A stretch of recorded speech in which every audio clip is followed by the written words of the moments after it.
ರಾಜ್ಯದ ಆರೋಗ್ಯ ಕ್ಷೇತ್ರದಲ್ಲಿ ಅತ್ಯಂತ ಮಹತ್ವದ ಪಾತ್ರ ವಹಿಸುತ್ತಿರುವ ಗುತ್ತಿಗೆ ನೌಕರರು ಮತ್ತು ಆಶಾ ಕಾರ್ಯಕರ್ತೆಯರಿಗೆ ಸರ್ಕಾರದಿಂದ ಶುಭಸುದ್ದಿ ಬಂದಿದೆ.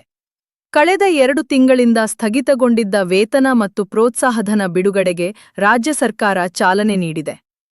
ಇದು ಈ ಕ್ಷೇತ್ರದಲ್ಲಿ ಕೆಲಸ ಮಾಡುತ್ತಿರುವ ಸಾವಿರಾರು ಕಾರ್ಯಕರ್ತರಿಗೆ ದೊಡ್ಡ ನೆಮ್ಮದಿ ತಂದಿದೆ. ರಾಷ್ಟ್ರೀಯ ಆರೋಗ್ಯ ಅಭಿಯಾನ ಅಡಿಯಲ್ಲಿ ಕಾರ್ಯನಿರ್ವಹಿಸುತ್ತಿರುವ ಗುತ್ತಿಗೆ ಆಧಾರಿತ ನೌಕರರು ಮತ್ತು ಆಶಾ ಕಾರ್ಯಕರ್ತೆಯರು ರಾಜ್ಯದ ಆರೋಗ್ಯ ವ್ಯವಸ್ಥೆಯ ಬೆನ್ನೆಲುಬು.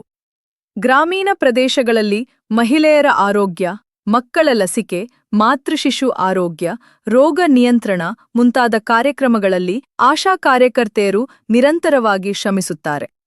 ಆದರೆ ಕಳೆದ ಕೆಲವು ತಿಂಗಳುಗಳಿಂದ ಕೇಂದ್ರದಿಂದ ಬರುವ ಅನುದಾನದ ವಿಳಂಬದಿಂದಾಗಿ ಅವರ ವೇತನ ಮತ್ತು ಪ್ರೋತ್ಸಾಹಧನ ಪಾವತಿ ಸ್ಥಗಿತಗೊಂಡಿತ್ತು.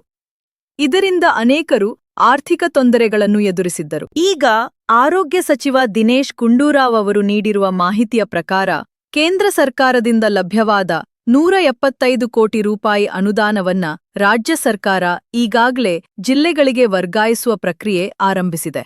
ಶೀಘ್ರದಲ್ಲೇ ಈ ಹಣ ನೌಕರರ ಬ್ಯಾಂಕ್ ಖಾತೆಗಳಿಗೆ ಜಮಾ ಆಗಲಿದೆ ಎಂದು ಸಚಿವರು ತಿಳಿಸಿದ್ದಾರೆ.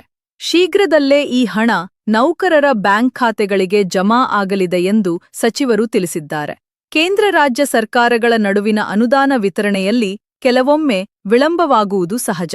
ಆದರೆ ರಾಜ್ಯ ಸರ್ಕಾರ ಈ ಬಾರಿ ತ್ವರಿತವಾಗಿ ಕ್ರಮ ಕೈಗೊಂಡಿದೆ. ಸಚಿವ ದಿನೇಶ್ ಗುಂಡೂರಾವ್ ಅವರು ಈ ವಿಷಯದಲ್ಲಿ ಸಕ್ರಿಯವಾಗಿ ಹಸ್ತಕ್ಷೇಪ ಮಾಡಿ ಅನುದಾನ ವರ್ಗಾವಣೆಗೆ ಆದೇಶ ನೀಡಿದ್ದಾರೆ.